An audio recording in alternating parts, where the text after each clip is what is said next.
Mr. Hunter may have more expertise in the matter." Mr. Hunter looked appalled. "That's honestly not my forte. I think I'd make a better fraudster, and we all know how that turned out. I wouldn't know how to obtain men." "Men?" Mrs. Martin rolled her eyes. "Did you not just hear my thoughts on men? I buried one man and took his money. And let me just say that the money was the best thing he ever wanted to give me, and it wasn't worth what I had to put up with. I suppose I shouldn't say such things aloud, but I'm so old that nobody takes me seriously. I vastly prefer women. Pretty men and nothing but paids all around." "I see," Mr. Hunter said. "I wasn't talking to you." Mrs. Martin tilted her head in Camilla's direction. "You," she said, pointing. "On the other hand, you would do." Camilla jumped. "Me? I am... No, not you specifically, not like that. I want a young thing. And you're, what, 19? 20. I thought as much. For myself, I have more a young lady of 40 or so in mind, and not an actual child. Good God, I'm not a man. I have standards. If you're at all so inclined, you should find yourself a rich woman. Better work than bumbling about the countryside with this fraudster." Camilla swallowed. She could feel her face heating. "I will have to take it under consideration." The woman nodded at her sagely. "I thought as much. You had that look about you. We can always find each other, you know. Women can be terrible too, but here's a bit of wisdom I've acquired over the years. However terrible women are, they're usually better than men." "Thank you." Mr. Hunter folded his arms in annoyance. "You're welcome." Mrs. Martin smiled beautifully. "You're entirely welcome.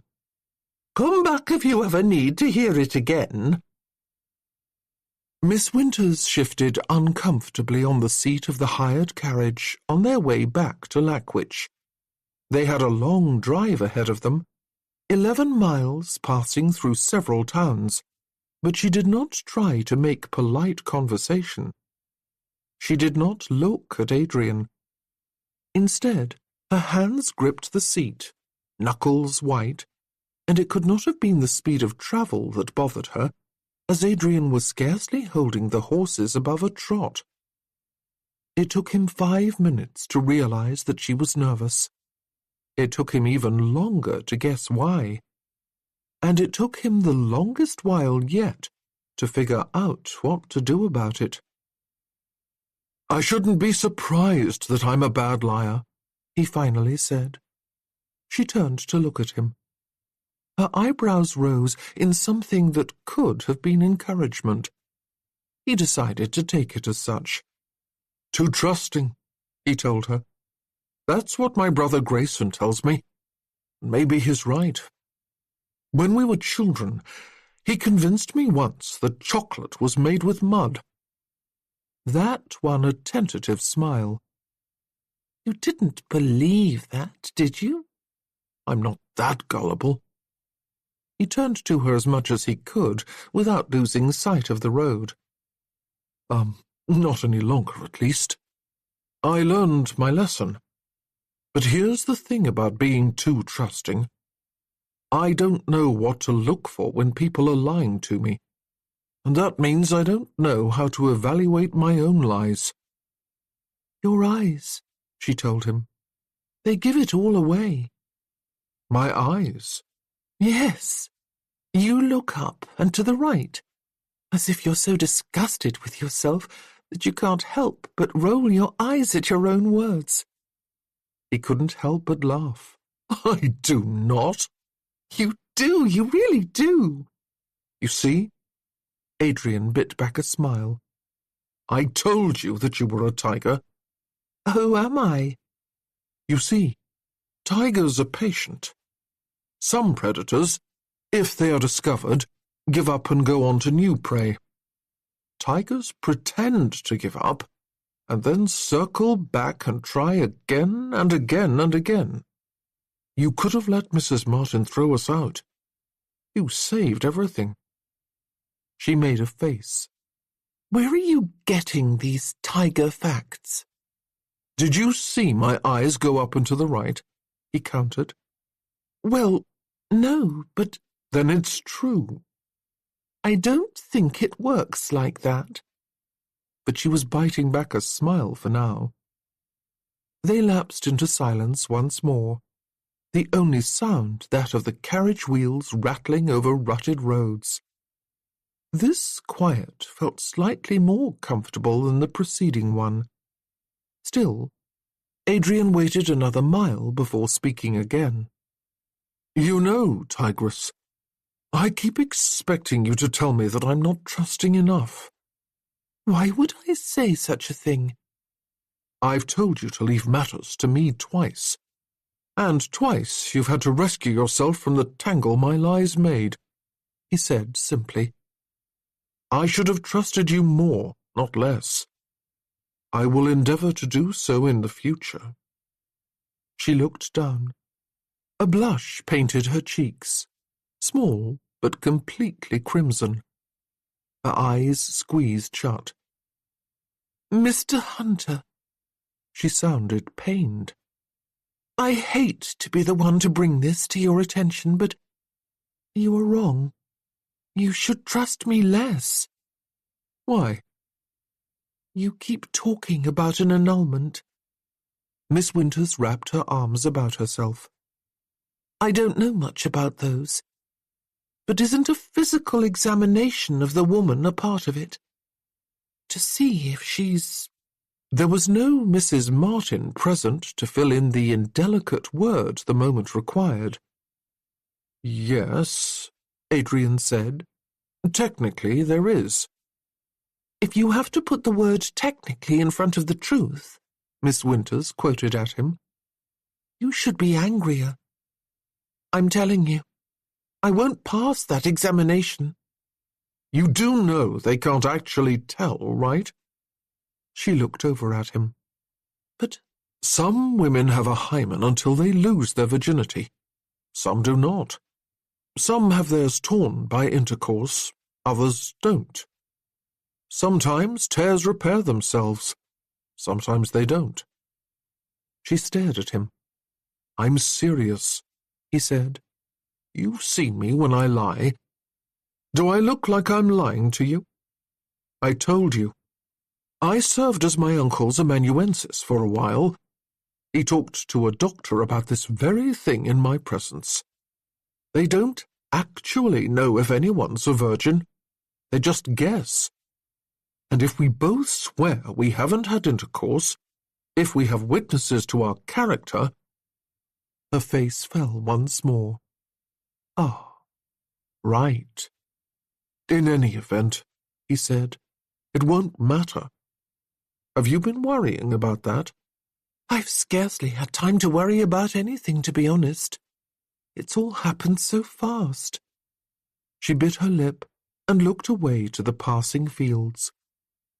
Talking to Mrs. Martin about what happened was hard enough. I don't want to have to think of it again. Not now. Everything's over and done with. Can we focus instead on what lies ahead? Of course. She inhaled, and it was as if the breath gave her sustenance. She turned to him with a smile. Well then, I have an excellent memory. It is one of my few talents. We now know that Mrs. Martin donated money to the parish for a purpose. She does not believe that purpose was fulfilled. That's not wrongdoing. No. She tapped her lip with a single gloved finger, thinking. But if they absconded with the money altogether, it would be, yes? Maybe we could prove that there are no funds available for the purposes Mrs. Martin intended. How? He started to ask. and then realized. Of course. We need to have someone apply for assistance. A woman who's been, harmed by a man. We could find someone to pretend. She made a disbelieving noise. Mr. Hunter. There was a tone of amusement in her voice. Haven't we learned that lesson already? Enough with the pretending. But we already have such a woman at our disposal. Gossip has entirely ruined her. She exists, and she's willing to help. She spread her arms. Behold, here she is, in the flesh. Oh. Well, that was entirely logical. Do you intend to go apply to Rector Miles for assistance yourself? No. Her hands clenched. I don't think I want to look at his face, not right yet. But the groundskeeper is kept appraised of any such programs, so he knows where to send people. You'll talk to him? He likes me. A smile flashed on her face quickly, then vanished. He used to, at any rate. Or I thought he did. I'm not the best judge. Adrian was silent for a moment. It's quite a lot to ask of you. She shook her head. I don't want to be a burden on you. I want to do my part. Really, I do. Well, I will keep that in mind the next time I need to draft someone to participate in one of my schemes. He'd meant it as a joke, but she gave her head a vigorous shake. Lying would be hard for me. I don't think I could lie well. I'm pretty near the end of my resources. She stopped speaking and pressed her hands into her skirts. I have next to no money. Nobody I can go to. I have no home, and those I could call friends are... She laughed. Kitty, I thought, was my friend. She lied about me and ruined me. Another laugh, this more shaky. I'm not going to be a burden on you. I promise I won't. But I'm desperate and it shows. You're trying to be kind by calling me a tiger to bolster my confidence. I'm sorry. I can't hide the truth. Somehow, he had not thought her side of things through. He had realized, intellectually, that she couldn't have much. He'd held her valise. He'd seen her shoes. Haven't you got anywhere to go? I have been everywhere already. She shut her eyes. A slight breeze caught a little tendril of her hair. It flapped in the wind, and she leaned her head back. This last time, it's not the first time I've been sent off in disgrace. It's happened before, multiple times. He didn't know what to say to that. I lost my family when I was 12. She didn't open her eyes. I was sent first to my uncle, who found me too talkative, then a bit later to his cousin. From there on I have passed through what feels like scores of homes. I have yet to inspire any sort of lasting affection. A faint smile touched her lips. It's been half my life. I suppose I should really accept that I'm not the sort of person that people actually like. But I am pig-headed stubborn. I never do learn. The wind picked up a touch, ruffling the fraying edges of her hat. God, even her hat was frayed. I grew older. The incidents grew worse. There was a girl my age named Larissa, who became my particular friend. Her parents didn't like how particular the friendship was. I told you I'm too desperate to lie. Mrs. Martin was right about that, too. Larissa and I practiced kissing together. Then we weren't practicing, and they didn't like that, not when they found out. so on I went. At the next house, a son wanted— never mind. After that came James, the footman. Camilla shrugged. I was sent on so many times. I regret my memory is good enough to count them all. James is when Rector Miles found me. He told me that I was destined for hell, that I should change my name and try my hardest to reform. If I was good for 2 years, he promised to help set me up in a place where I was unknown. For the sake of my soul. She had started rubbing her hands together as she spoke. He noticed now that there was a hole in her gloves. So you see, she said, it's not that I wasn't guilty of what they accused me of with you. I was. Not at that moment, but I was. I have nowhere to go. I am desperate. So desperate that— She paused, then shook her head. I am so desperate that I've contemplated trying to force you into this, you know.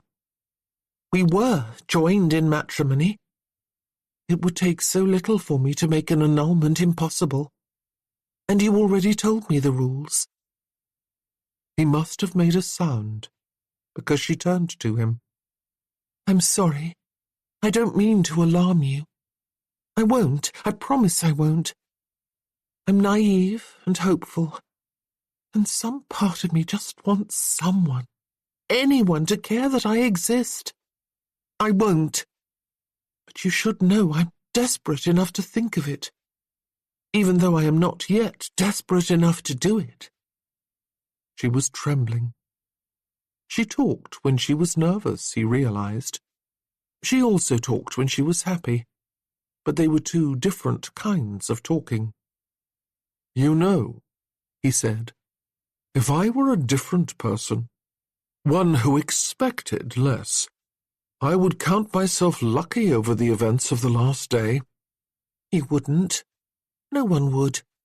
On the contrary, you're pretty and capable and clever.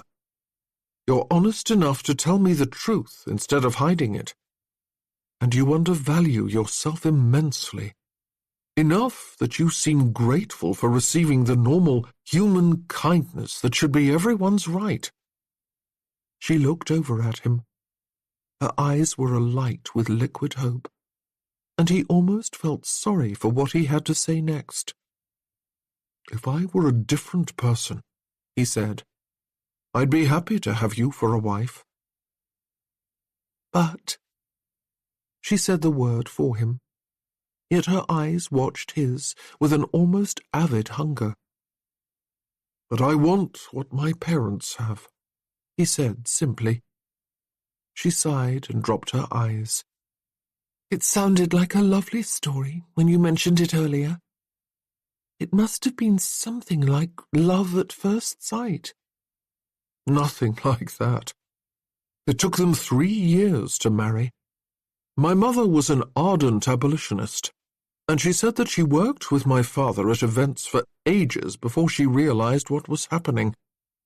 She looked up one day after 18 months of hearing his lectures and realized that she had slowly, sweetly fallen in love. She waited another 6 months for my father to realize the same. They waited another year, just to be sure. Miss Winters exhaled. Her eyes squeezed shut. That's what I want, he told her. A long, slow falling in love. When I say I do, I want to mean it, really mean it, more than I've ever meant anything in my life. That's sweet, extremely sweet. I hope you have that. Sorrow. That's what he was hearing in her voice. Miss Winters, Adrian said, it's not sweet. Anyone who wants love should have it. You can hope for the same. Really, truly. You deserve someone who chooses you, who you know loves you. who believes that out of all the women in the world, you are the one who should share the rest of his life. He paused, thought of Mrs. Martin, and what she had said about Larissa, and he added, or hers. Her lips parted. She looked almost in pain. You know, she said, it is almost self-serving of you to say so. Maybe, but I promise that if you help me get what I want, I will not abandon you to your desperation. Money isn't a problem for me. We'll find you a place, a position, whatever it is you want. And someday, somebody will choose you. For yourself. She touched one hand to her head, sitting in silence for a moment. Finally, she looked back at him. I have spent so many years wanting, refusing to give up on hope. I didn't know why it got further and further away with every step. Still, I didn't give up. I couldn't. You shouldn't. Good. Miss Winters looked away. Thank you for reminding me that I could still hold on. Even now? The conveyance rattled on.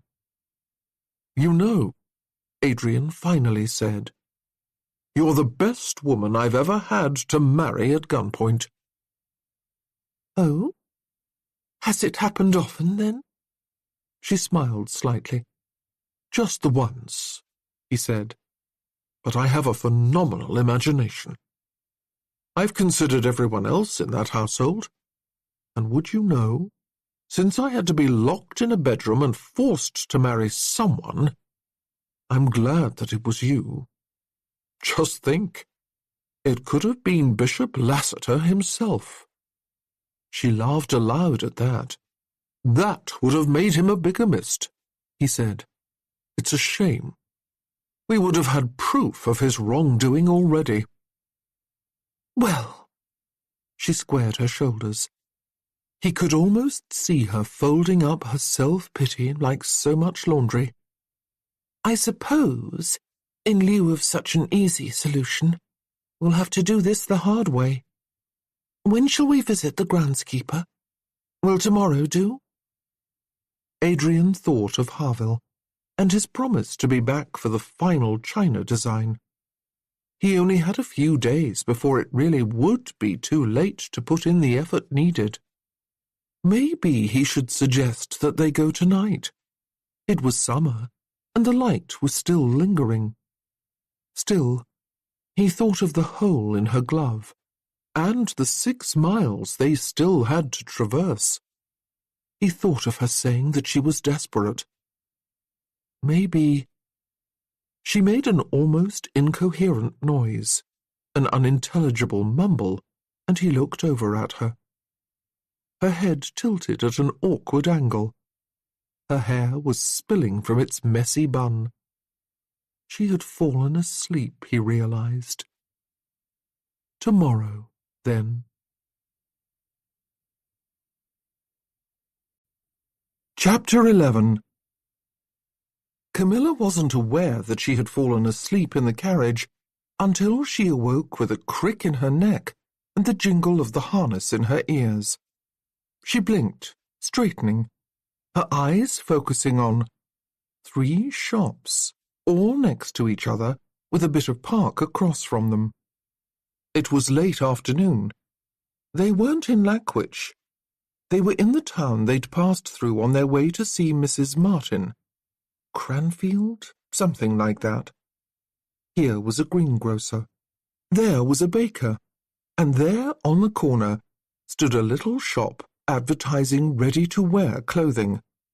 Mr. Hunter was tying the horses. Camilla blinked and rubbed her eyes. Every muscle in her body felt stiff. Why are we stopping? Because you need to purchase some things, he said. She looked over at him. She felt as if she must be missing something. Things? She frowned dubiously. What sort of things? He reached into a pocket and removed a fine leather wallet. Well, that's what we need to discuss. I ought to have thought of it before, when you had only the one valise, but I didn't. You need a new pair of shoes and gloves. That much is obvious. You could probably do with another gown or two. He looked away, as if embarrassed. And I cannot know without inspection, which would be awkward, but possibly some underthings. She didn't want to disclose the sordid, threadbare state of her underthings. Things? She waved her hand gravely. Yes, things. He fished around in his wallet and found a bill, more money than she had seen since she couldn't remember. He held it out to her. For obvious reasons, I shan't go into the store with you, and you'll have to make do with ready-to-wear. She stared at him. Make do with ready-to-wear? Ridiculous. It had been ages since she thought of having anything personally made to fit her. For heaven's sake, it had been years since she'd purchased anything new. He gestured with the bill. You should buy some clothing, don't you think? She swallowed. It would be improper to allow a man to buy me clothing? She didn't mean for the end of her sentence to tip precariously upward into a question. She already knew she should say no. But she did need shoes and gloves. And if her second-best gown wore through again... He let out a little bark of laughter. What do you think will happen if word gets out, Miss Winters? Do you think your reputation will be ruined? Oh, you're very amusing. Still, she couldn't bring herself to reach over and take the bill. I've been thinking, he said, while we were en route. I've been trying to make sense of what happened to us, and what it all means. My best guess is that Lassiter figured out that I had some connection to my uncle. He wanted to discredit any information I managed to unearth by painting me a scoundrel. You became caught up in this because you were there and you were convenient. It's my fault you are in this desperate predicament. And it's easy enough for me to make your situation less desperate. Allow me to do so. She could scarcely think. But I can't pay you back. I've never found that keeping score is a good way to maintain a friendship. See here, this is all in my best interest. Mrs. Martin was losing her eyesight. If we ever had to fool anyone else, you'd never be able to bamboozle them into thinking you a respectable lady. Not dressed like that. Camilla coloured. I thought we had decided that there was to be no more lying. Mr. Hunter shrugged, opened his wallet, and took out a smaller bill. He added this to the one in his hand. I hadn't imagined it would be so hard to do something nice for you. Get a new hat as well. But he simply added another bill. Every time you try to politely protest, I am going to tell you to buy something else. What else do you suppose you need? A scarf, for sure. My scarf is in acceptable condition. Huh. Unlike the rest of your things. He smiled at her. She could not stop her own smile from peeking out. You're being ridiculous. Counterpoint. You're exhausted. You're terrified of the future.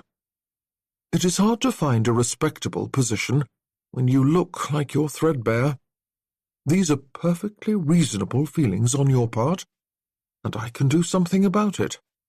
Doing so will improve my own quality of life by making you less anxious.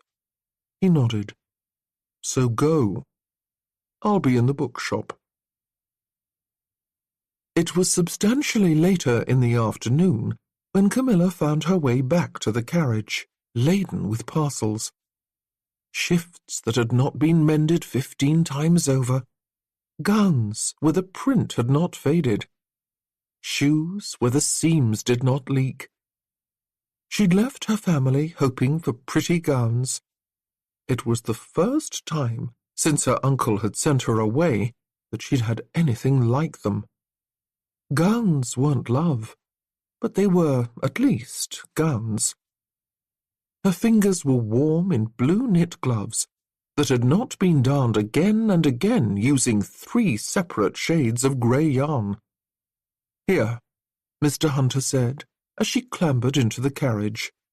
He handed her a paper sack. "My God!" She stared at it. "What more could I possibly need?" "Lunch?" The sun was dipping down toward the horizon, and her stomach chose that moment to growl. Camilla laughed.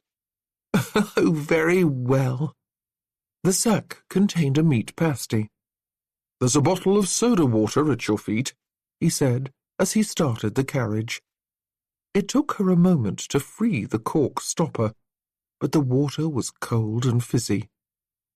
She couldn't remember the last time she had indulged in soda water. Not since she was a child, surely. The bubbles went up her nose, tasting of something almost tart. It made a perfect complement to the savoury beef and gravy in the pasty. She devoured the whole thing in minutes, before they were even out of the tiny hamlet. "Mr. Hunter," she said, "I am beginning to suspect that you are very kind." "Oh, I don't know about very. Maybe a little." "Very," Camilla said assuredly. "You forget. I have moved about a great deal, and have experience with a vast multitude of people. You are very kind." "Or you have been uncommonly unlucky. I've been blessed with family circumstances that allow me to be kind. That's no great accomplishment." "On the contrary," Camilla said. "Most people I know who are so blessed are usually convinced that they deserve what they have, and that those who don't have it don't deserve it. You will have to take my word for it. You are very kind." "Thank you, Mr. Hunter." "What? For being a reasonable human being?" He looked taken aback. "There's no thanks owed for that. That should be the bare minimum expectation." Camilla wiggled her fingers, now free of crumbs, back into her new gloves. "I am entirely certain that you are at least 3 marks above the minimum." He glanced at her sidelong and smiled. "No more than 2. In the days since their abrupt marriage, Camilla had been doing her best to avoid thinking of what had caused the trouble in the first place. She and her flirtations. Mr. Hunter and his handsome countenance, his easy disposition, made every conversation feel like sunlight. But she'd liked him at first glance, and liked him more after they'd spoken. Now he'd fed her. He'd bought her gowns. His smile. God, it did things to her insides. She felt her stomach give a little betraying flip, and her heart kicked in her chest. He had become even more handsome than when they first met. 3 marks above minimum," she said, "at least. For heaven's sake, Mr. Hunter, let a girl give a compliment every now and then." There it was. She could almost feel the pink rising in her complexion. She was doing it again. She was flirting. And, oh, she shouldn't. "I'm terribly sorry," he said, "but my friends all call me Adrian, not Mr. Hunter. You've exceeded the compliment level for bare acquaintances. I must send your compliment back with my sincerest regrets." She pulled away, feeling a little stung. "I'm sorry." She had been flirting, a little. She shouldn't have done it. Their situation was fraught enough as it was. She was just making it worse. "I didn't mean to impose. I'll stop." He looked at her for a long moment before shaking his head. Silly. I wasn't telling you to stop complimenting me. I was telling you to stop calling me Mr. Hunter. That's my father. You can call me Adrian. Oh. She was so used to being called Forward. She blinked at him. Are we friends, then? I don't know. Do you want to be? He was going to leave her. The entire point of this exercise was for them not to be bound to each other. The flare of hope that lit inside her should not be there, Camilla knew. He'd asked if she wanted to be friends, not if she wanted to stay with him forever and have his babies. She felt like a pile of dry leaves in autumn. The slightest hint of fire, and she'd combust immediately. She knew she should hold herself back. She had never successfully held herself back from anything. Yes, she said. The world seemed to explode with colour about them. Yes, I should like that very much. Good. She glanced at him next to her and flushed again. You should call me Camilla, she said, or Camille, or just Cam. She felt as if she were glowing with delight. Call me anything you like. I don't mind. The small back room where Mrs. Beasley had allowed Camilla to stay wasn't much, but there were clothes hooks and a little chest of drawers, and now she had things to put on them. And Mr. Hunter, no, Adrian, had called her a friend. He'd said she was clever and brave, and, well, technically they were only working together, because he wanted to never see her again, but there was no point in dwelling on the unpleasant. She smiled, brought the new linen shift up to her face, and inhaled. Ah, the scent of new clothing. It was the best. She smelled starch and something crisp and fresh. She did a little spin of joy in the room, grinning with delight. Ah, Miss Winters? Camilla stopped mid-twirl, turning to Mrs. Beasley. Oh, no. She imagined herself saying, I wasn't actually dancing, by myself. That would be odd. She managed to keep herself to a bare, Why, hello, Mrs. Beasley. Can I be of service? Mr. Hunter is here to speak with you. Of course. Camilla nodded. We have to speak to the groundskeeper tomorrow morning, and we must talk about the schedule. Yes, of course. Mrs. Beasley shifted in place, her jaw working, before she squared it and faced Camilla head-on. But before I send you out, may I ask a question? Are you well? Do I look ill? Oh, no. And she was going to see him soon, too.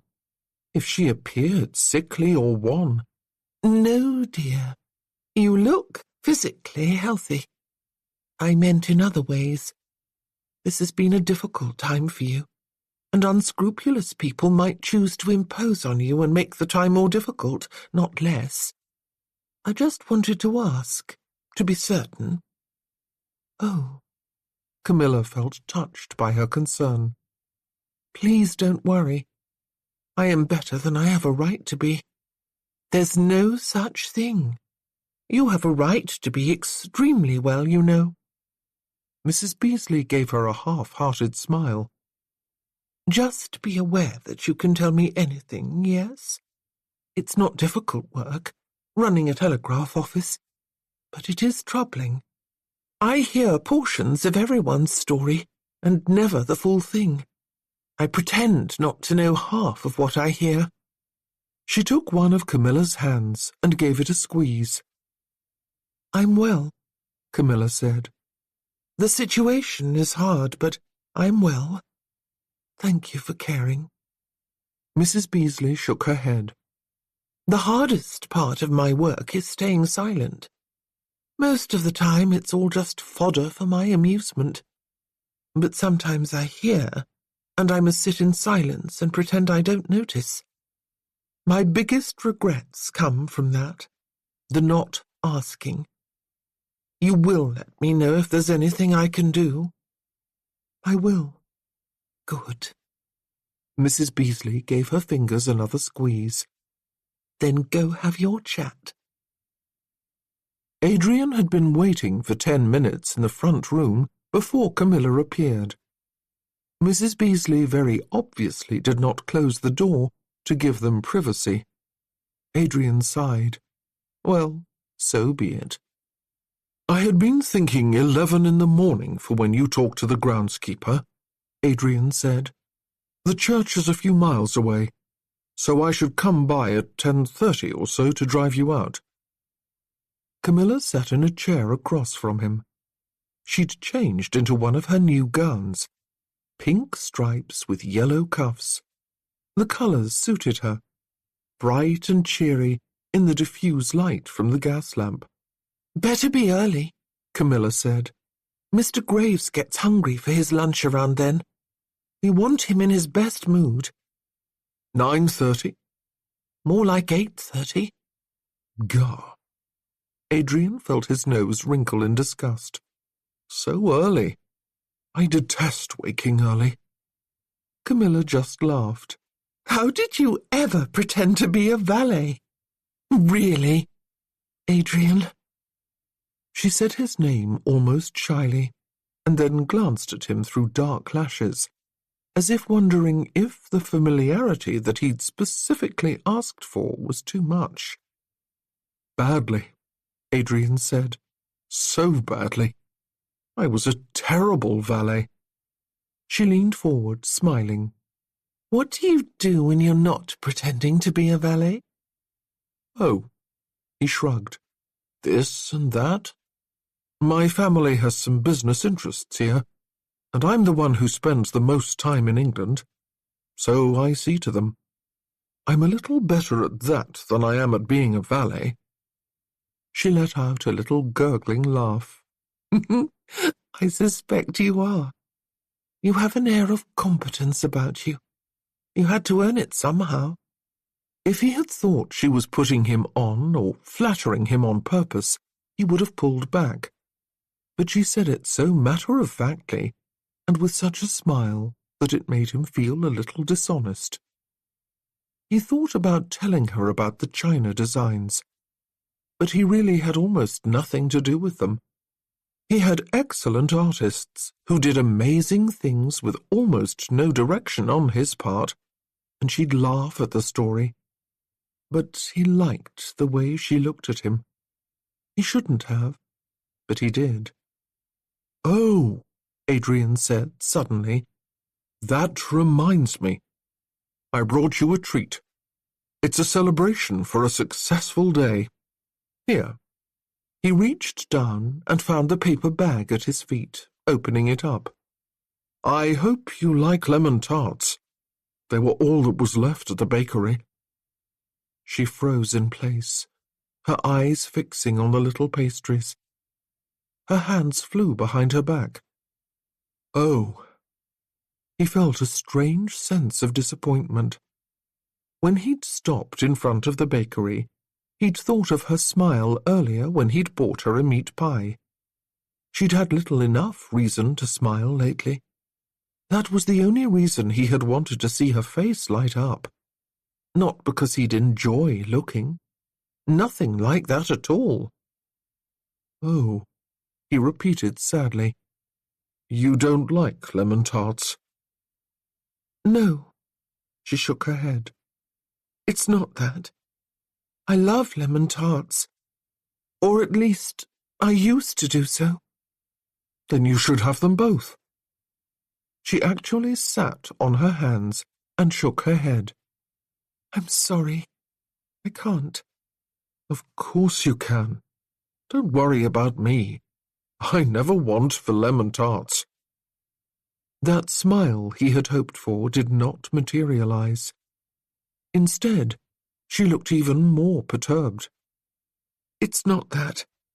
Or it's not just that. She swallowed. I said earlier I lost my family. Actually... She stopped again, then glanced at the open door behind them. She dropped her voice even further. Actually, I left them. He waited for her to continue. I was 12. My uncle was wealthy. My father had just... She paused, her lips pursing as if she was searching for the right word. Died, she settled on. My family was in shambles. We were utterly ruined. My uncle offered to take me in. My sister told me not to go, but he told me I would have gowns and lemon tarts. So I gave in. He didn't know what to say to that. She looked down. I gave up everyone who cared about me for lemon tarts. That lot of good that did me. Well, Adrian wasn't quite sure what to say to that. But you still like lemon tarts, don't you? Her eyes dropped to the floor. I tried to eat one again when I was 14 and staying with Mrs. Halford. Back then, she had only just started asking me to do little tasks around the house. It was a special treat, and I put it in my mouth and... I couldn't taste anything, she whispered. It reminded me too much of things I couldn't have any longer. It might have been sawdust for all I knew. It has seemed like a waste to try one ever since. Well, Adrian held out the tarts to her. Time to try again, don't you think? She stared at the pastry. What if I don't taste it? Then you'll try again. He moved his hand even closer. What do I do? Touch it, he said. There's no rush. If your mind goes blank, just fill it with details. Remind yourself what it feels like first. She reached out a tentative finger, running it over the golden-brown ridges of the crust. It looks smooth, she said quietly, but it's rough. It feels crisp. Can something feel crisp? Break off a piece. She snapped off a small section. Little crumbs scattered on the sack where he held the pastry. She raised it to her lips, then stopped. Smell it first. She inhaled. Oh, it smells so sweet. And lemony. Does the crust smell different? She turned the piece in her fingers. Buttery, she said, with a hint of salt. Go ahead. Taste it. Her lips parted, pink and inviting, and he was transfixed by the sight of her tongue darting out. She bit off a dainty piece and closed her lips, her eyes shut.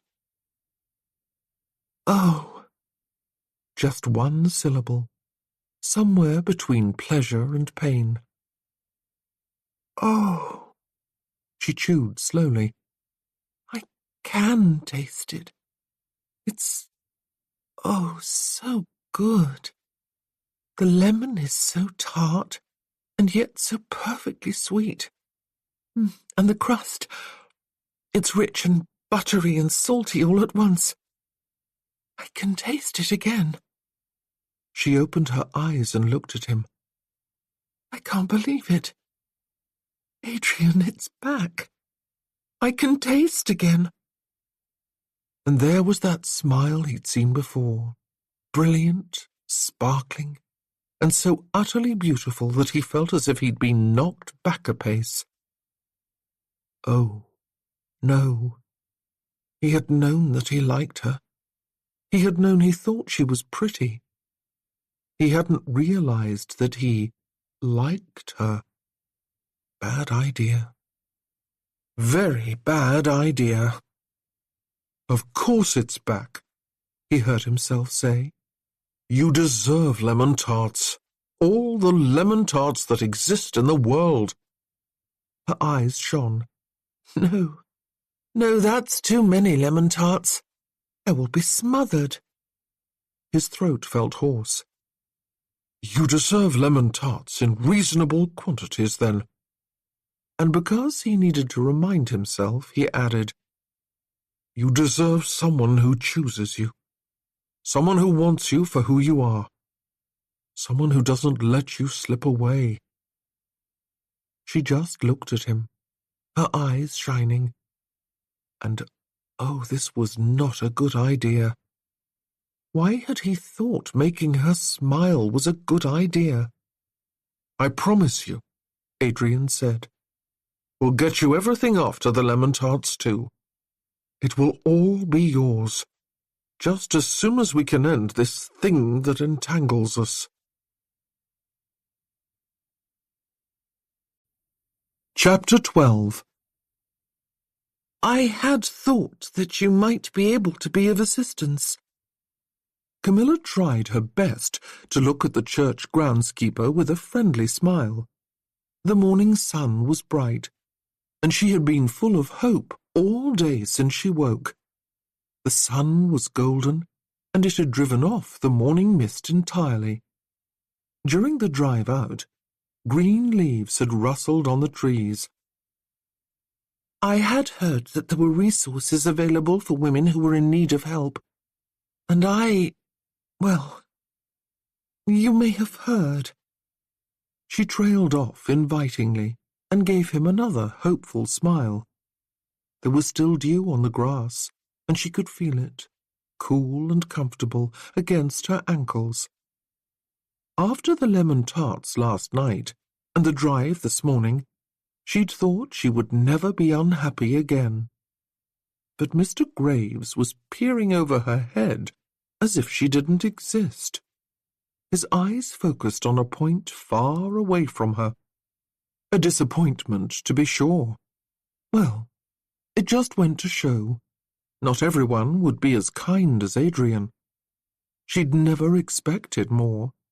She had just hoped for it. "Yep." Still, he didn't look at her. "I heard what you did. We all did." His nose twitched, as if he smelled something bad, and it was her. "Are such resources available?"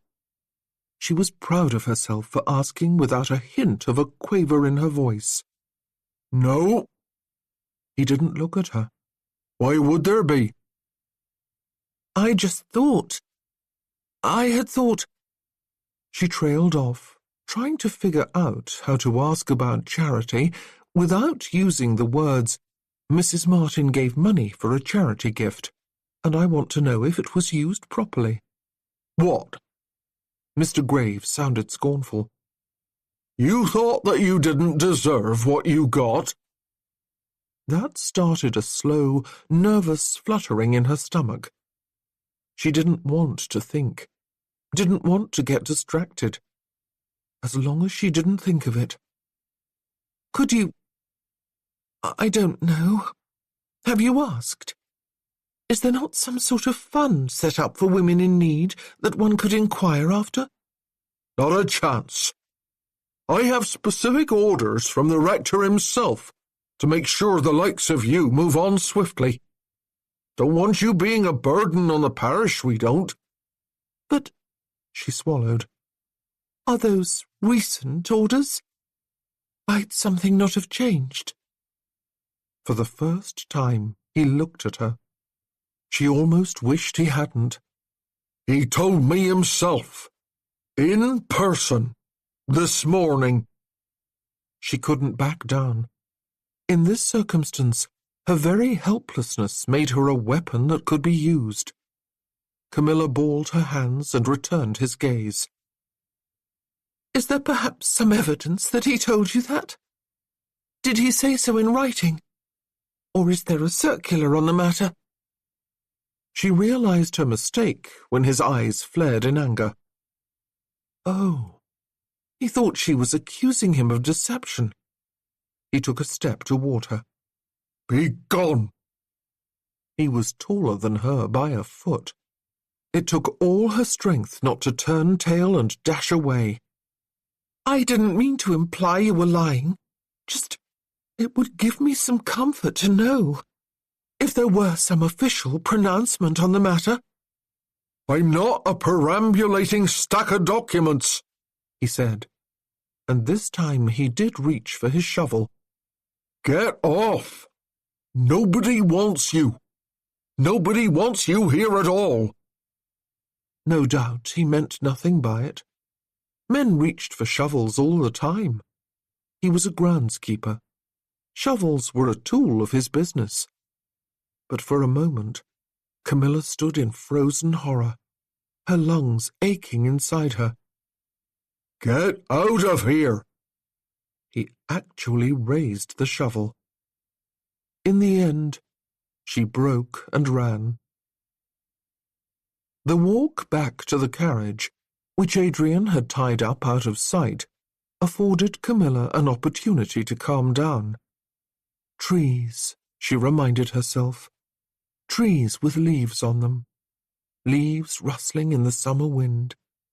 Green grass. Sun. No shovels, not anywhere.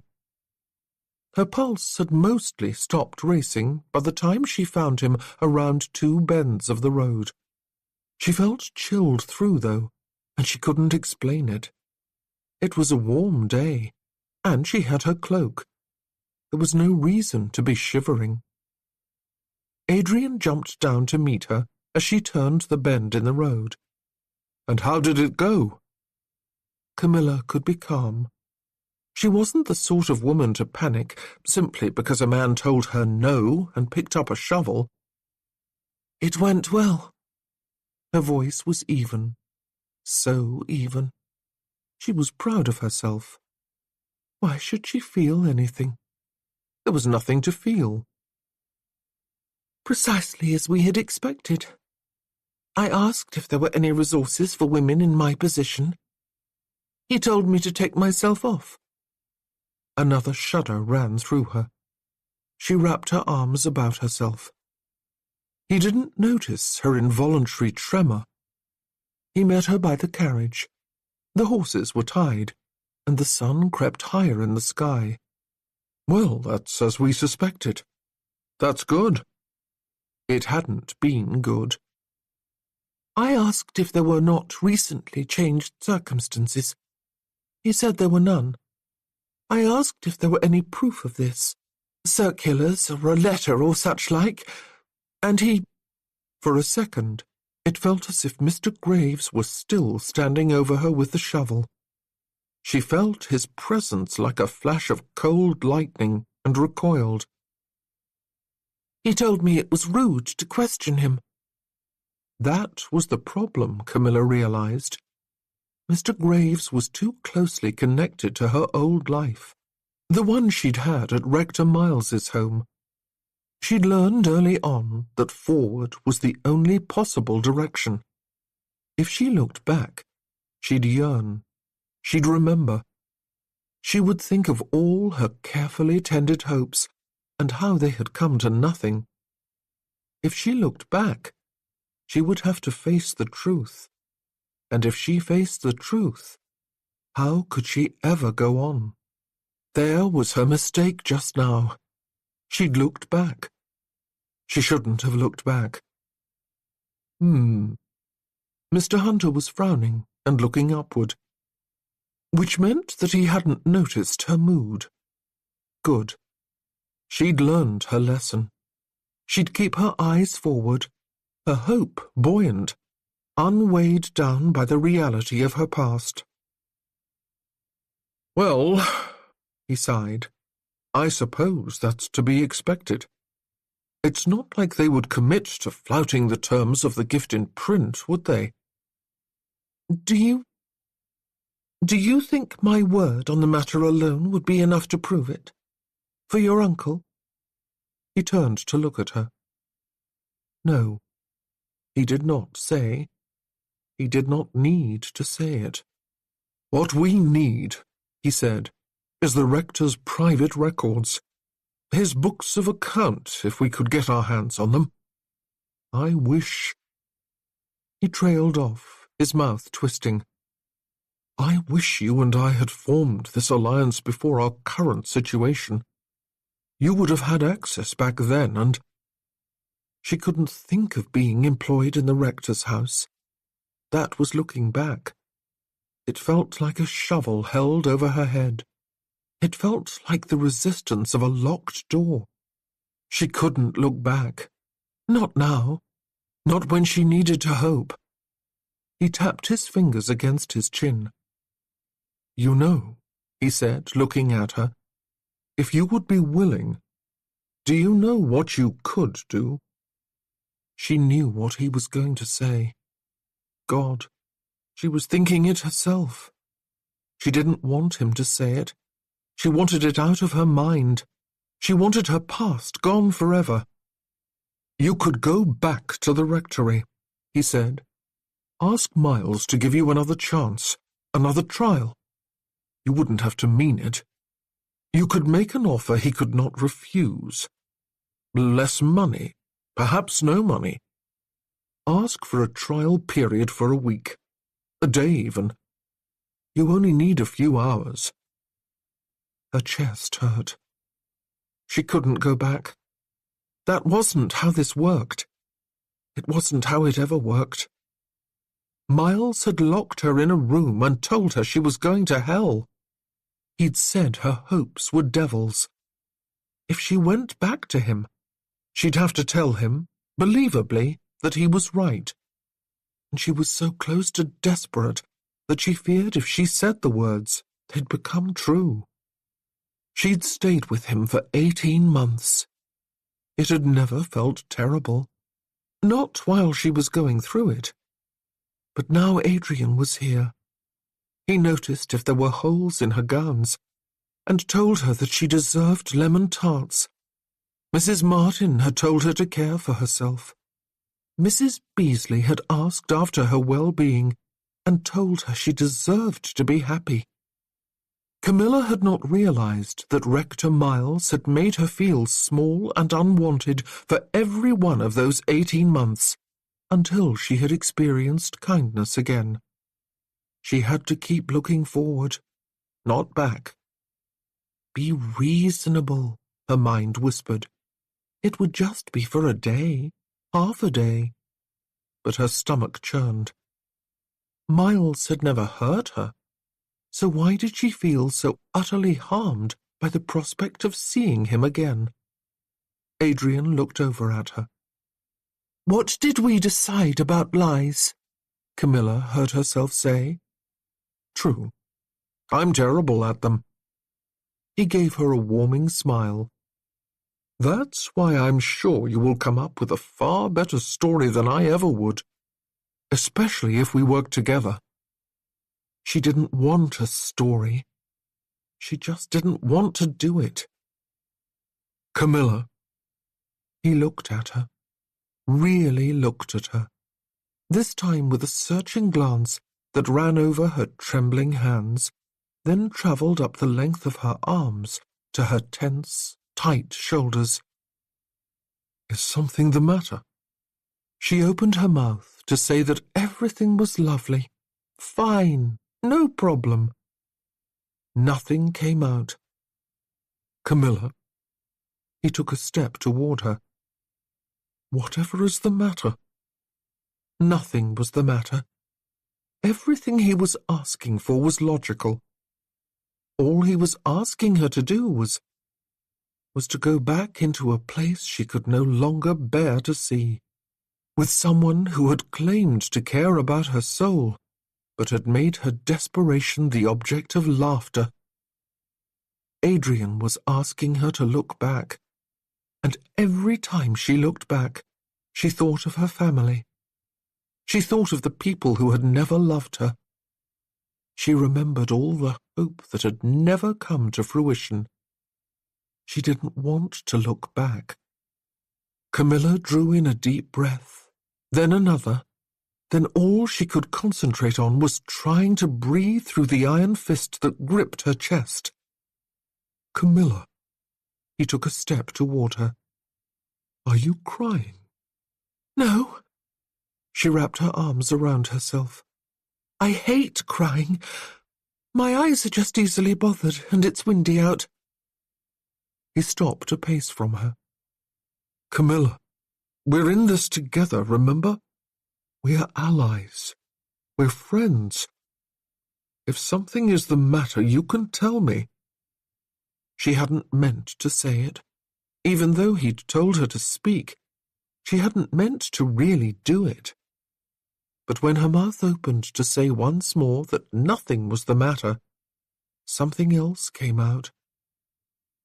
"I can't go back," she said. I can't look back." He stood in place. Through the haze of her tears, she could see him shaking his head in confusion. I want to be useful. I am trying so hard, but I can't. I don't want to have to remember. Nobody wants me. Nobody ever wants me to stay." Now grief and anger twined together, rising up inside her. It was one thing for her eyes to get misty. It was another thing entirely to sob. She wouldn't. It would be weak and ugly and... Damn! She had always felt her emotions so keenly, and this time was no different. She swiped at her eyes. He looked totally taken aback. "I left my family," she told him. "I didn't tell you the full truth before. Do you know what happened to them? My father was convicted of treason. I tried to walk away from it. My uncle took me in. I told you that." This was why she couldn't look back, because the past hurt too much. Camilla could recall what happened as clear as day. That conversation with Judith when she'd decided to go to her uncle. "Camilla," Judith had said, "he's stuffy. He doesn't love you." And Camilla, stupid child that she had been, hadn't wanted to understand the truth. She'd just wanted to forget the people who pointed at them in the streets and called them names. She had wanted her life not to change. Camilla felt her fists clench. She looked over at Adrian and told him the devastating truth. "My eldest sister said our family should stay together because we loved each other. I told her that I wouldn't starve." Judith had looked at her and said, "If you don't want to be loved, we don't want to love you." She remembered that feeling of foolish surety she had harbored that could only belong to a child. She remembered how upset Judith had been. They'd had an all-out row. Judith had always had something of a temper, and it had ignited at that. At the very end, Judith had stalked out of the room, pausing only in the doorway to deliver this. "Have it your way. I hope you never have love again. I hope you don't get to wear it, or eat it, or experience it. When you're crying yourself to sleep at night because nobody cares about you, don't come crawling to me and expect me to make it better. You made your choice. You don't get love anymore." Judith had been right. Camilla hadn't had love. Not ever again. Not after that. Camilla had asked her uncle to post letters for months after she'd arrived. She had tried writing for years. Even though she hadn't known her sister's direction, she'd sent the letters to her uncle to send on for her. There had been nothing from Judith but resounding silence. That silence had swallowed all her hope. When she was 16, after 4 years of silence, Camilla had vowed to look forward, not back. Now, if the news was to be believed, Judith had found love. Her husband was wealthy and respected. She had gowns and lemon tarts. She had everything. Camilla had nothing. "That is how I lost my family," Camilla said. "I threw them away. I chose to go to my uncle instead of staying with them, and he sent me to his cousin, and so on, until I found myself here. I traded away my right to ever have anyone love me when I was 12, and I—" Her voice faltered. "I know it deep down. I do. But I am not strong enough to face the truth. I have to keep hoping or I'll fall to pieces." "Camilla." Adrian's voice was low. "That's not how it works. You can't give up your right to be loved. And you were 12. I'm 20 now. I have amassed close to 9 years of proof. Do you know what it's like to hope for years and years that someone will like you enough to marry you, and to know that the only reason you said, 'I do,' is because time in my company is marginally preferable to death?" "Camilla." He bit his lip. Look, this isn't about you at all." "I know." She swiped angrily at her cheeks. "Of course I know. Even my own wedding wasn't about me, for God's sake." "Camilla, I'm sure somebody will want you." "You don't." Even now, even at her worst, she couldn't keep from hoping that he would deny it, that he'd tell her he'd fallen stupidly, deeply in love over the course of 5 days. But he didn't say that. Instead, he let out a long breath. "That's not fair. I want what my parents have. Decades of happiness. A partnership that has withstood the test of time. A long, slow chance to really fall in love.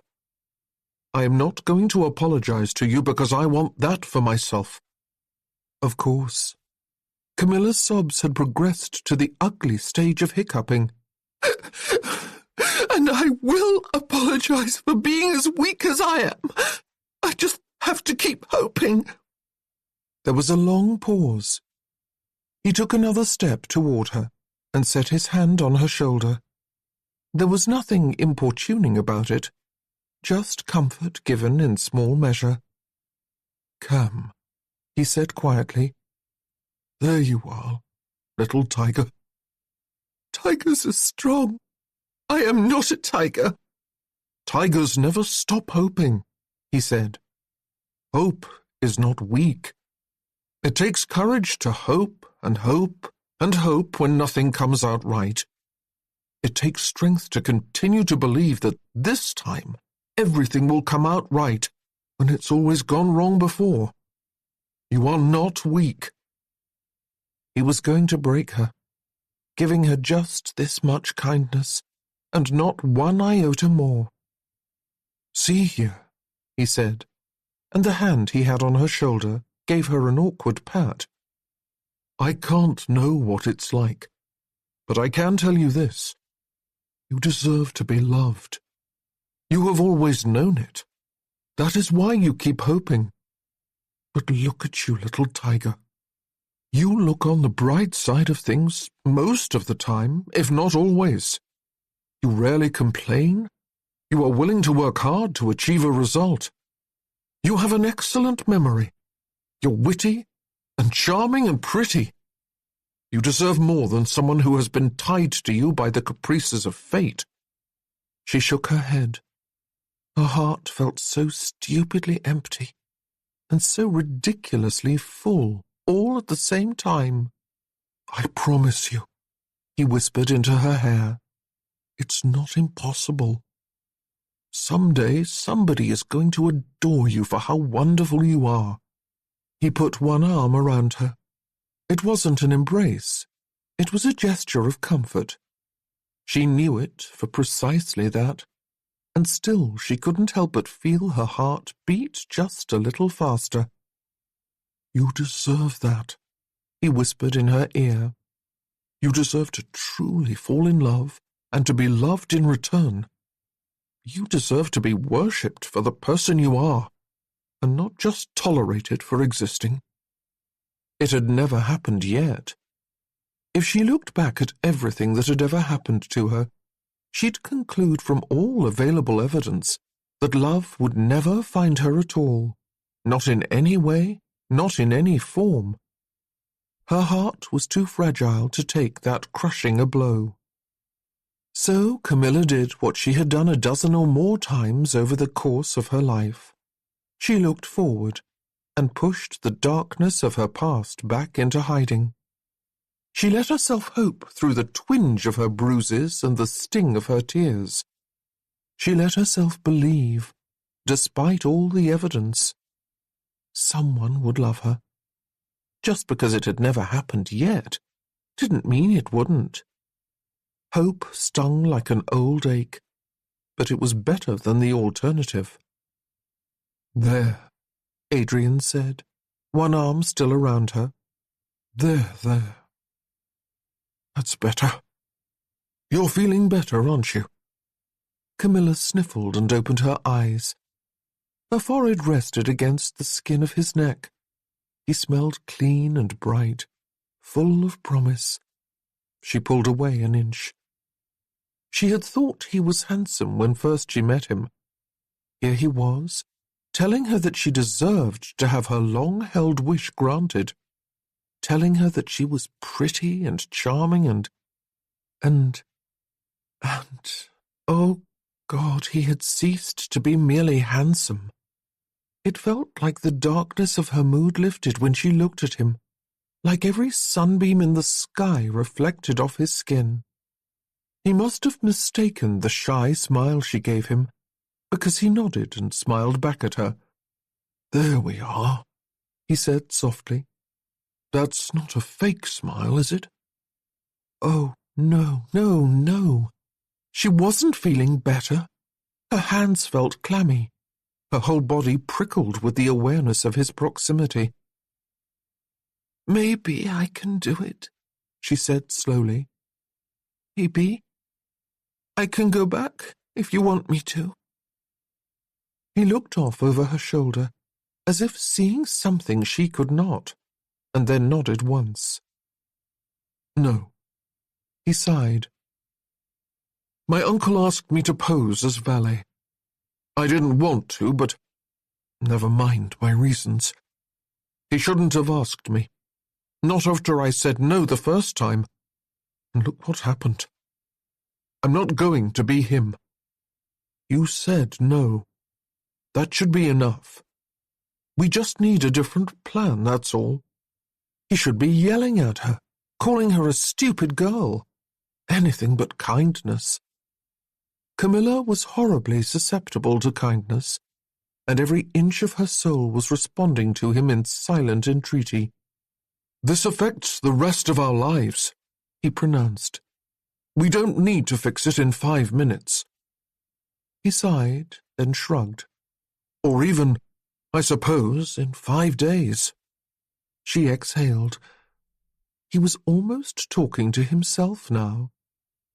"No matter how swiftly we proceed, there are still elements of this business that will necessarily take time. We'll need to obtain an affidavit from Mrs. Martin as evidence. Besides, I have some things I must attend to. I have already put them off for far too long. I need to go back to Harville. We're not resolving this tomorrow or even the next day, no matter what you do. It was foolish to think we could." Oh, no. A thread of panic reasserted itself. "You're leaving? Well, you do get a vote." He smiled faintly. "I'd like to go to Harville. I have business there. You may come along if you wish. Now that I think of it, this will be good for our case. We can introduce you to everyone there as someone who is not my wife. The more witnesses who say that we have not held ourselves out as married, the better it will be for us. And it will give us a chance to think of some possible avenues for proceeding that don't leave you devastated." She didn't say anything for a moment. She could hardly speak. "We can always arrange for you to go somewhere else," he said, when the silence lingered. "This is difficult enough for both of us.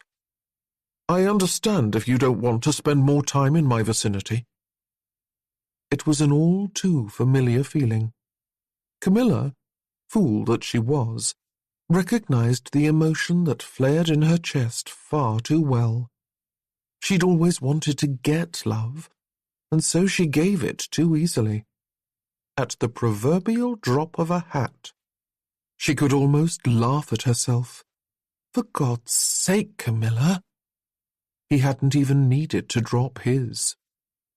He didn't love her. He didn't intend to love her. He didn't want to love her. It didn't matter. She inhaled, long and shuddering. "Yes," she said. "I mean, no. No, your family property is perfectly acceptable. We're not married, but we are tied to each other in a way. And what if I recalled something that might help us? We should be close enough to consult." He smiled. "I'd have to send telegrams if we were apart." She was joking, and it almost hurt to joke when her heart felt so fragile. "And somewhere along the way there'd be a Mrs. Beasley, and she might remember the whole thing. How embarrassing for us both." "I know you don't want to look back," he said more quietly. "I arrived at the tail end of your stay with Rector Miles. What I saw was dreadful. I can't blame you for not wanting to look back." She shook her head. "Sometimes you look back and it's a wedding at gunpoint. Sometimes it's lemon tarts. You're a generous person, Camilla. You give a great deal. Give yourself time, and look back a little when it's possible, and maybe you'll see that you've gotten more than you thought." He was just saying it out of self-preservation. He wanted her to get the account books. He was telling her to wait a few weeks until she felt better. She knew this was true. And still, that praise made her heart thump. Generous. He thought her generous. His smile flashed out, bright and merry, and Camilla gave up on herself. Hopeless.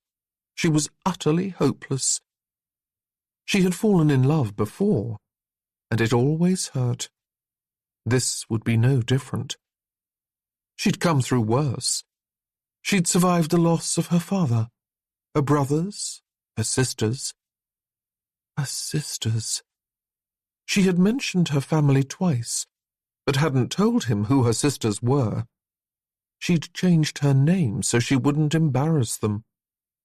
Judith was a marchioness. Her youngest sister was 15 now, and would likely be coming out soon. Lady Teresa Worth had stayed with her family.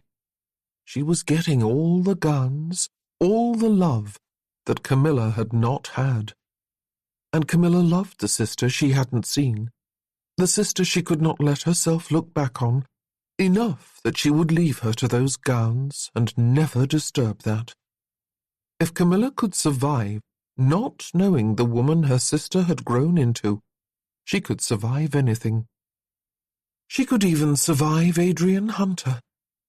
Camilla took a deep breath and did what she did best. She smiled and looked forward.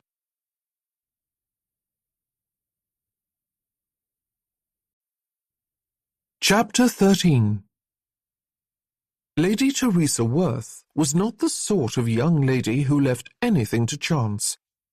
The Dowager Marchioness of Ashford had told her that an acceptable gift for her sister's birthday would be a commemorative embroidered cushion. The Dowager was her sister's husband's mother, a woman who had taken Teresa under her wing the moment Judith's marriage had been announced. She had declared that she'd always wanted a daughter, and after a few uneasy months together, they'd actually become friendly. So Teresa had planned to do exactly as the Dowager suggested. She had made a plan stitch by stitch, obtained the appropriate silks, then sat down to wage war on the fabric. The main problem with this plan was that Teresa's embroidery was utter shite.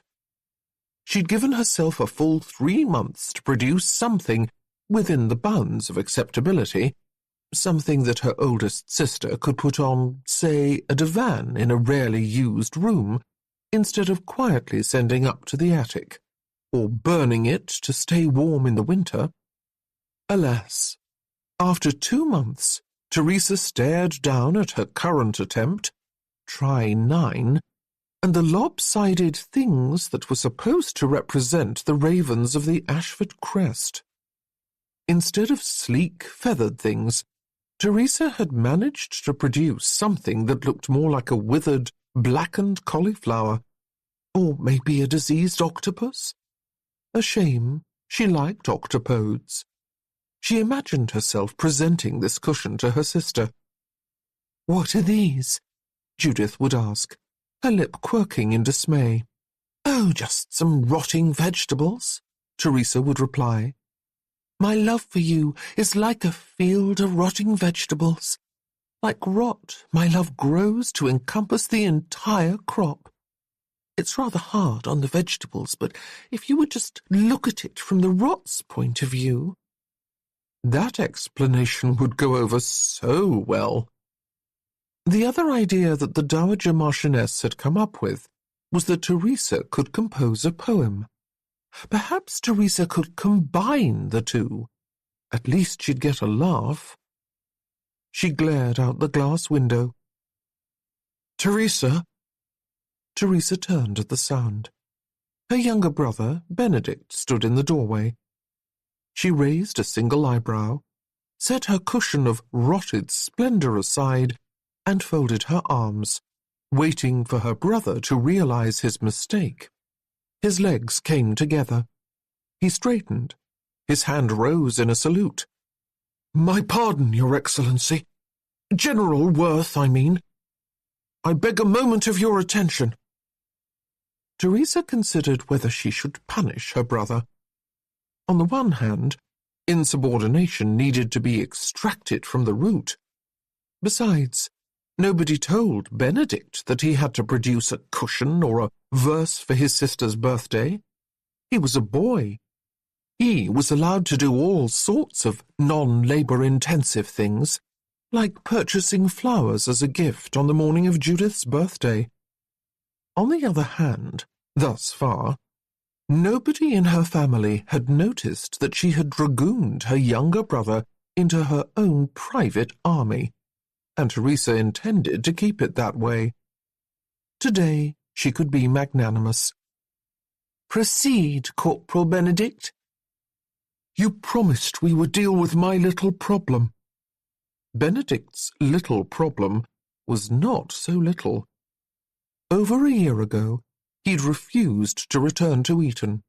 She could hardly blame him. He'd been badly treated. Since then, Judith and Christian had attempted to find him a place in the world. He'd been made to sit in a lawyer's office for the last 3 months. He hated it with a passion that burned hotter than a field of withered cauliflower put to the flame. "Give it some time," Judith had told him comfortingly. "A year may feel like forever to you at this age, but it's nothing. You can't know if you like the work if you don't take time to get good at it."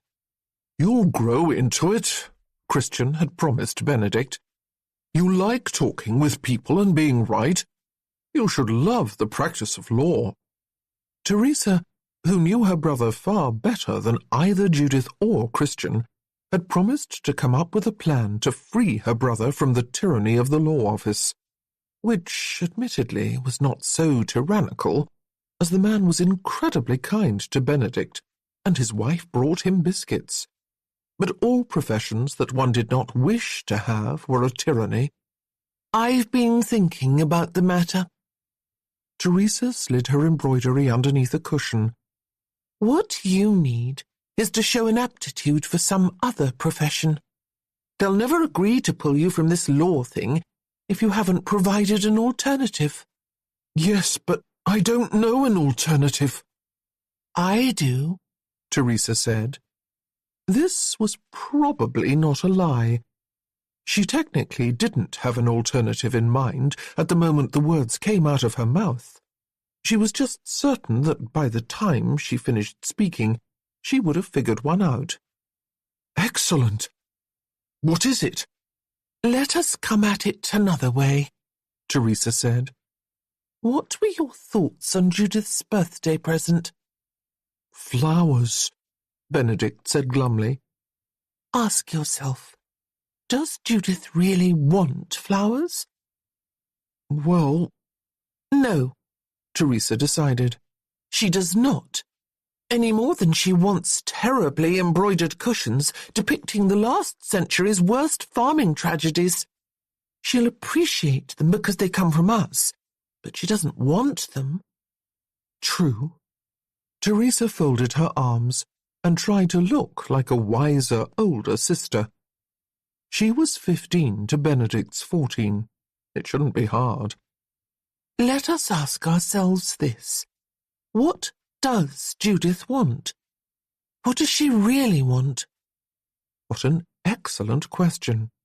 If only she knew the answer. Benedict considered. A new hat? No, Teresa said, realizing the answer as she spoke. Judith had stopped speaking of the matter 6 months ago. That didn't mean she didn't care. Years ago, their family had been separated. Her eldest brother had been transported as punishment for doing things that really ought not to have been crimes, but which were technically treasonous. Her father had been, could you call it separation, if he was separated from his life? And Camilla, their middle sister, had gone to live with an uncle. Judith had tried to find her, but their uncle had passed her on to someone else, and so on and so on. Letters had not been forwarded. The whole matter was something of a disaster. They hadn't found her yet, and Judith was in mourning. She hadn't said anything. She was much too Judith to do so. But after more than a year of searching with no response, Teresa knew precisely what her sister thought about the matter of Camilla. Judith had started wearing black ribbons, the only outward show of grief that she allowed herself. Judith wants to find Camilla. That is what we are going to accomplish for her birthday, you and I. We are going to find Camilla. Benedict glanced over at Teresa. His lips pressed together. Well, He fell silent after this proclamation, shifting uneasily from foot to foot. Teresa tilted her head. Permission to speak more precisely is granted, Corporal Benedict. I mean to say, we have less than a month, and perhaps investigations should be left to professionals. And also, this is precisely how you always get me in trouble. Benedict never got in trouble. Not the way she did. Not even when he was deeply at fault. It wasn't fair that only men were put to studying law. Men were never held accountable for practically anything they did. It was always Teresa. Why did you and Teresa... What is going on? Think on it, Benedict, Teresa said. You would enjoy being an investigator. Very little sitting around in an office reading boring pages. A great deal of talking to people and walking about and looking at clues and such. Benedict's nose wrinkled.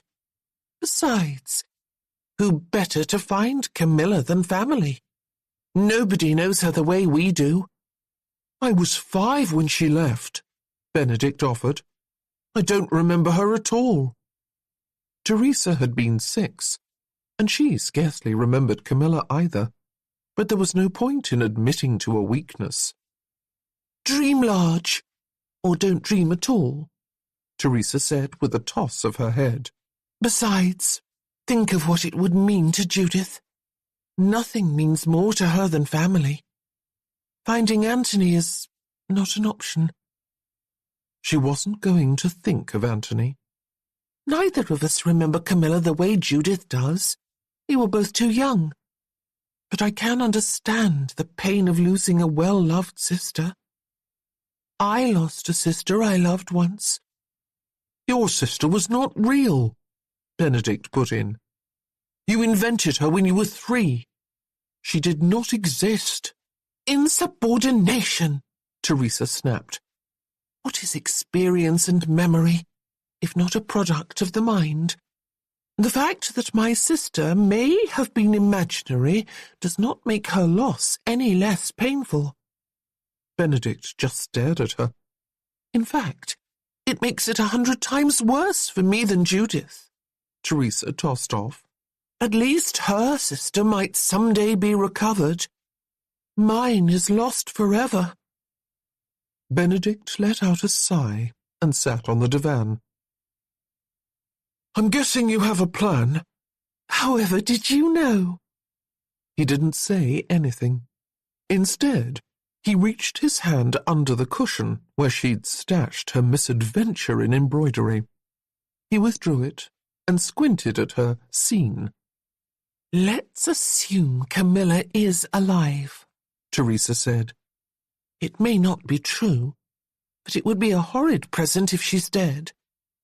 If she still lives, then the following must be true. First, she is not reading the newspapers.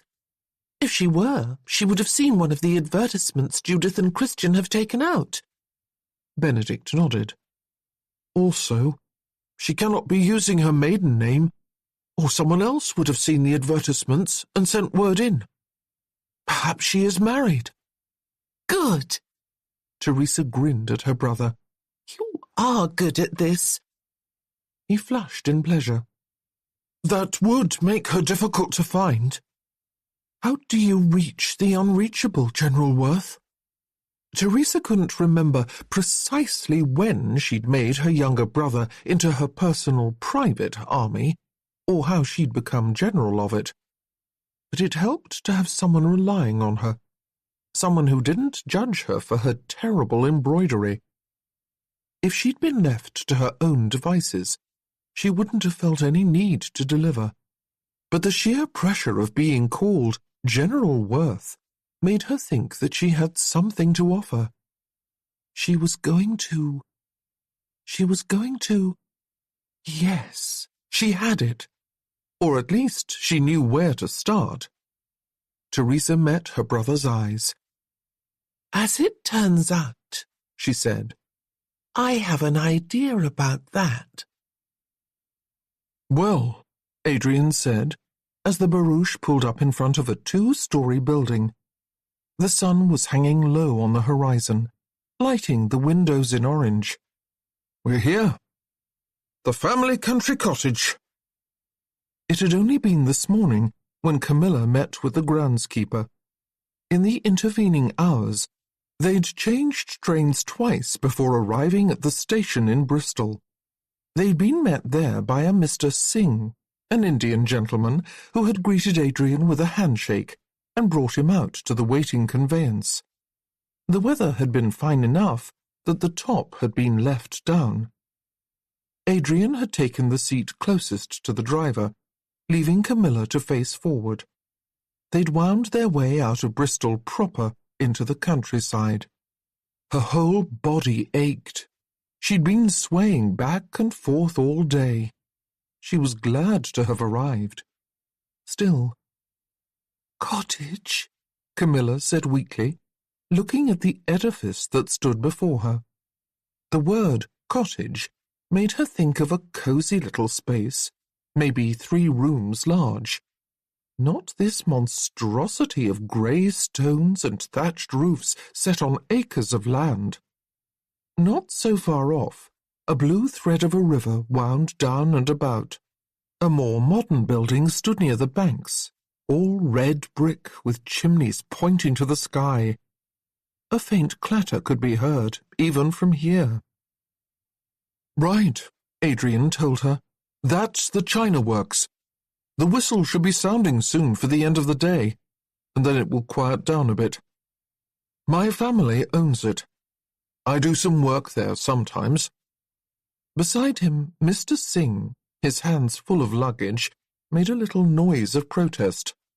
"A little work," Adrian said. "Sometimes. He is completely in charge of the design process, the sales, the advertisements, and the exhibitions," Mr. Singh said. "He fools himself.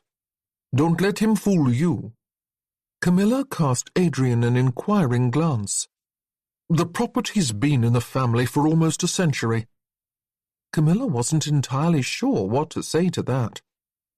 "Your mother's family?" "My father's. It comes from Uncle Henry. My brother is named for him."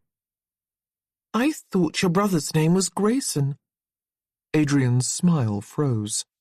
"Ah. I mean, my brother was named for him.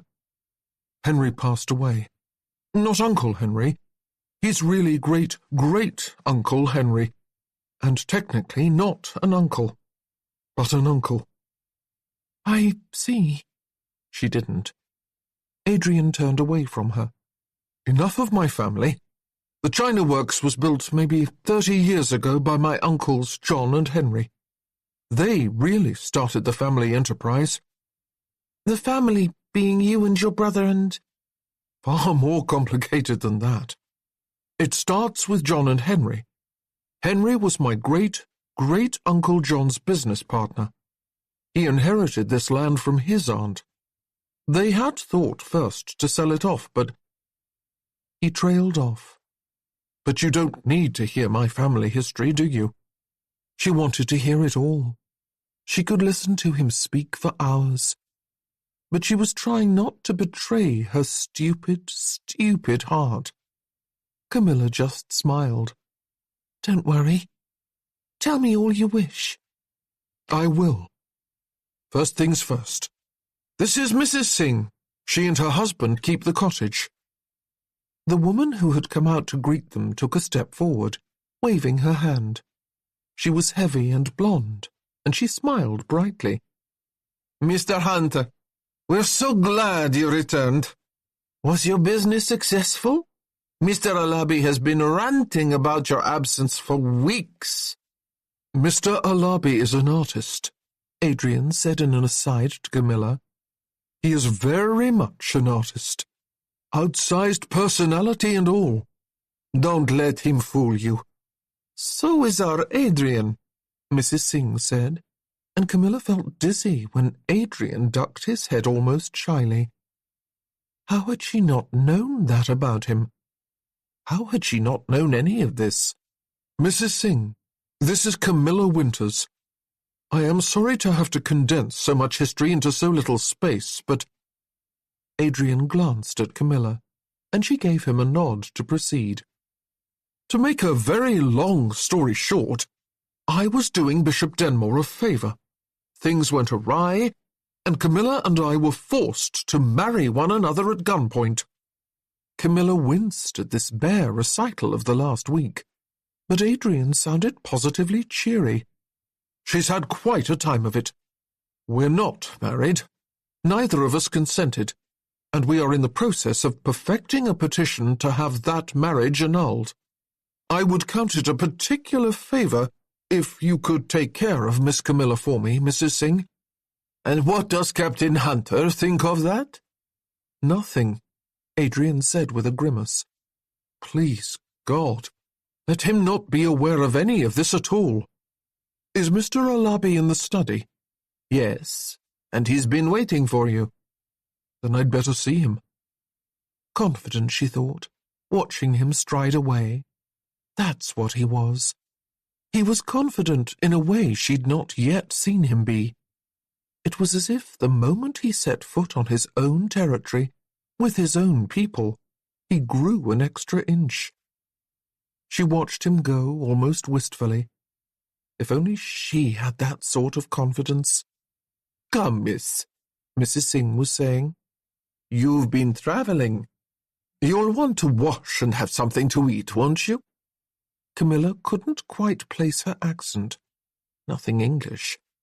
Camilla swallowed, then nodded. Yes, please. I would be so grateful. The woman just smiled. Well, you have nice manners, don't you? I could never be so polite. Not if I'd been through such an ordeal. Why? When I first came from Russia. She chattered on, as if recognizing that Camilla was too shocked to speak, nicely filling the silence until she brought Camilla up to a room. I'll be back in 30 minutes, then, to show you where we'll be dining tonight. You must be starving. Oh, food.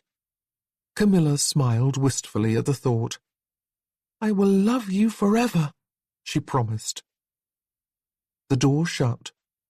She was left alone. She set her things down on a chair. Adrian had put on confidence as if it were a coat from the moment he arrived. She wished she could do that too. If she were confident like Adrian, then... No. She squeezed her eyes shut. No looking back. She took off her gown.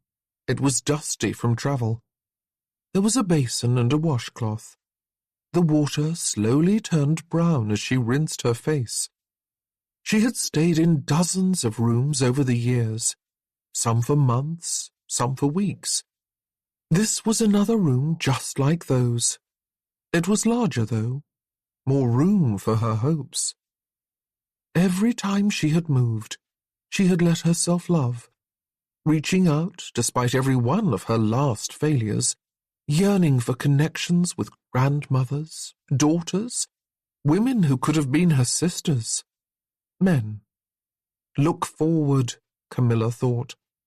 She had been thinking it all day, and every time it happened, she remembered Adrian telling her that sometimes looking back meant lemon tarts.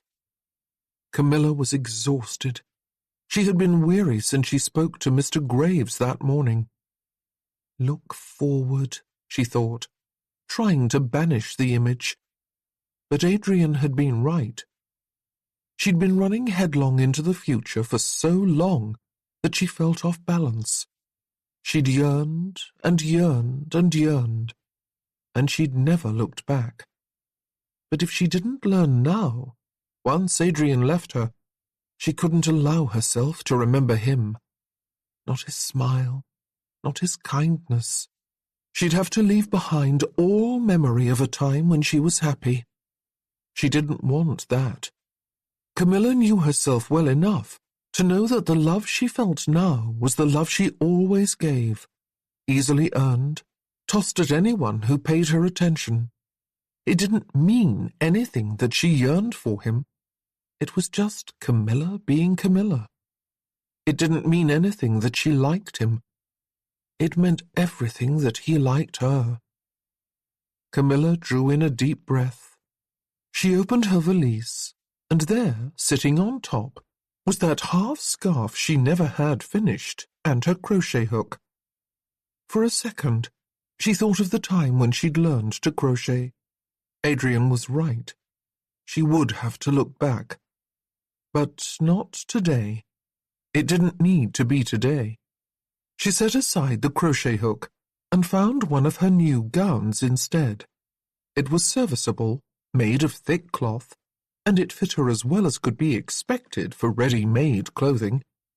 She had thrown her whole heart into love as if she were fishing, tossing her hook out into waters and hoping for a bite, again and again.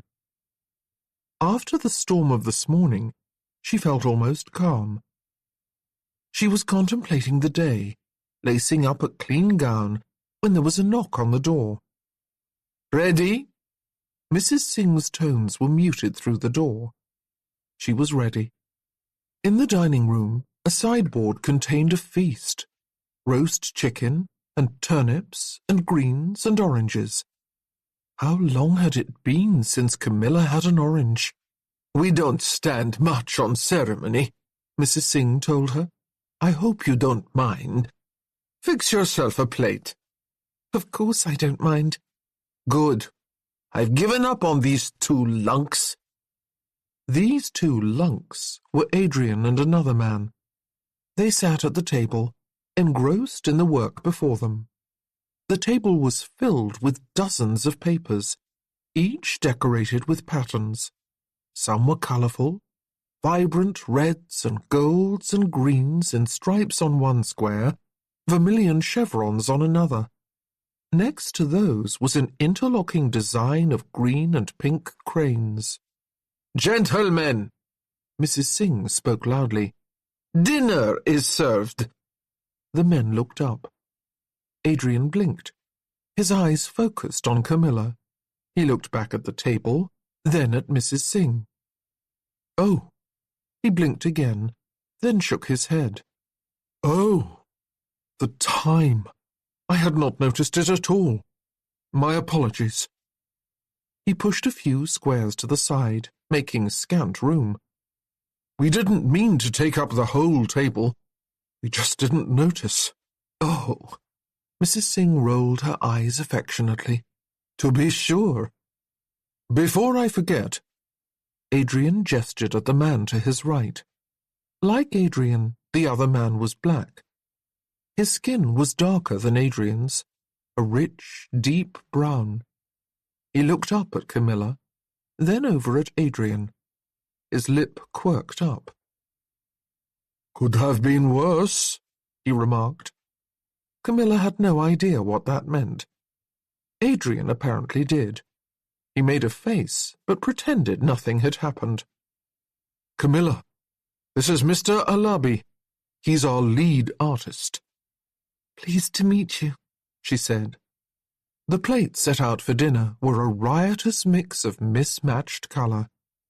The one Camilla picked up depicted a tree in blossom. The nearest flowers were limned in gold, but the entire thing was marred by an inexplicable red slash. Ah, said Mr. Alabi, you've noticed. Camilla looked up. What have I noticed? The plates, he said. After the underglaze, all the plates we produce at Harville are hand-painted. The rejects get used here. That one's not the best. Oh? Where's the one with the two-headed peacock? In London, Adrian said, turning to Camilla. He served her lamb and potatoes and peas, covering up the tree. I just hate wasting anything is all. They settled around the table with their food. Is there anything I can get for you? Adrian asked as he took a bite of lamb. I'll be busy the next few days. Camilla glanced at the designs. She wanted to ask more about them, where they came from, who painted them by hand. I want something to do. Idleness doesn't suit me. Adrian glanced at Mrs. Singh, then over at Mr. Alabi. Of course, but we could use her, Mr. Alabi said, for the test audience. We don't have enough white people here in any event. Camilla's eyes widened. What's involved in that? It's not hard, he told her. We show you China designs. We get your reaction. We refine our designs. But you don't know if I have any taste. Mr. Alabi shrugged. Most white people don't, and yet they still buy China. That's why your input is invaluable. Adrian let out a snorting laugh, and Camilla found herself smiling alongside them. That will be nice. Is there not anything else I could do? You've been travelling all day, Adrian said. Have a rest. Don't worry about anything. I'll finish the questions for Mrs. Martin's affidavit when I've returned tonight. It's just one more thing to do, after all. One more thing can't hurt. He'd been travelling all day, too, and he was leaving to go do more work.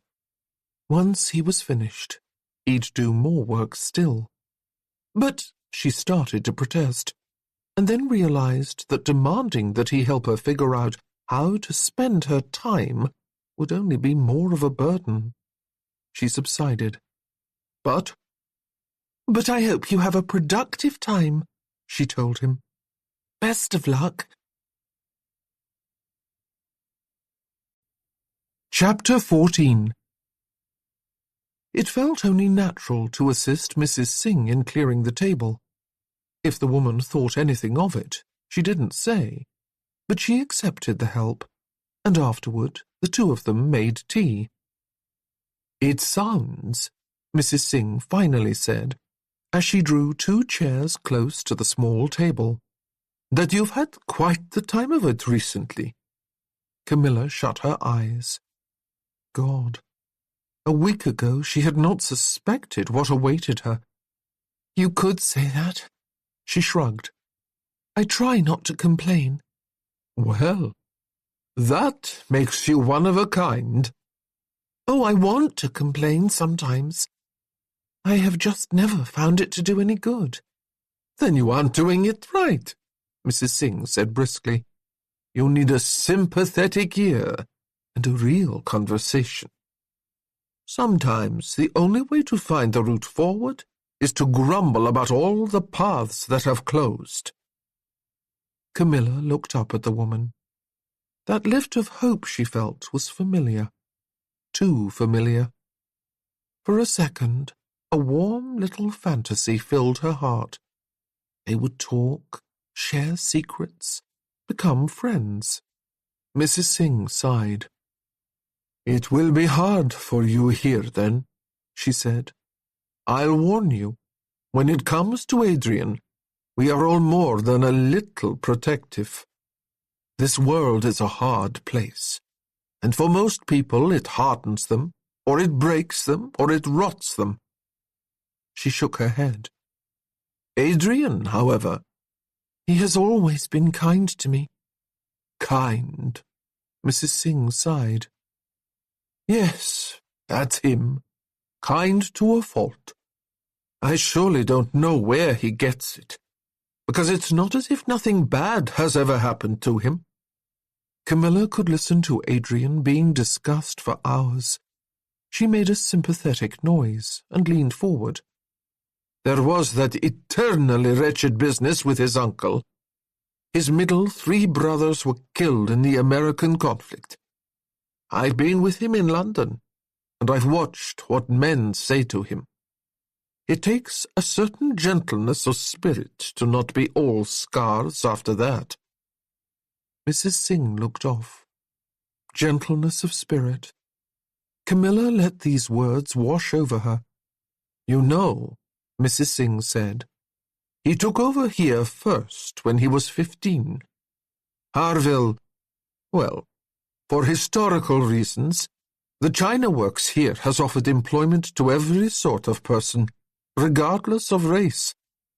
Sailors who were left in port, Chinamen who hoped to do business but fell on hard times. Harville gave them all a chance.